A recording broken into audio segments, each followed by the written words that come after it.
The former Prince Andrew Mountbatten-Windsor has been asked by American politicians to answer questions as part of their investigation into convicted paedophile Jeffrey Epstein.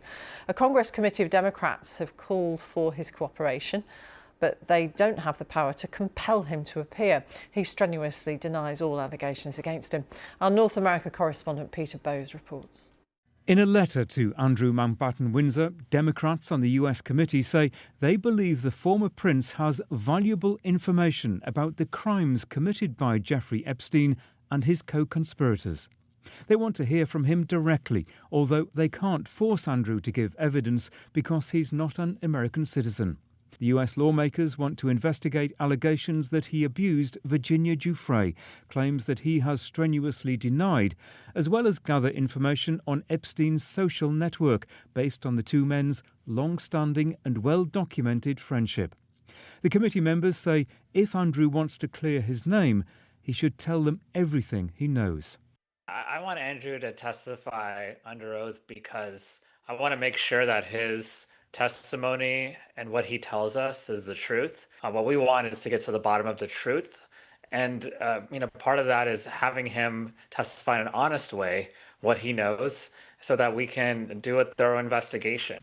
Gloria Allred, the California lawyer who's represented Epstein's victims, says Andrew should step up now.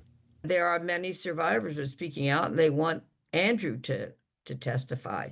So we'll have to see what the news is when all the files come out and how he is mentioned in the files and what his response, if any, may be at that time.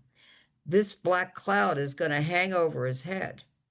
And I think he should take the initiative and get his side out first. Andrew's nephew, Prince William, is in Brazil for the COP30 environmental conference, where the Prime Minister was asked if Andrew should agree to give evidence to the Oversight Committee. Anybody who has relevant information should always be willing to give it to whatever inquiries need that information, but the individual decision is a matter for him. The Oversight Committee's invitation highlights the recently revealed 2011 email exchange in which Andrew wrote to Epstein, "We are in this together." The committee says that fuels their suspicion that the former prince could provide more information. The committee's letter comes as many of Jeffrey Epstein's victims continue to campaign for their abusers to be brought to justice and adds to pressure on the Trump administration to release all the information the US government holds about the extent of Epstein's crimes. Peter Bowes, BBC News, Washington.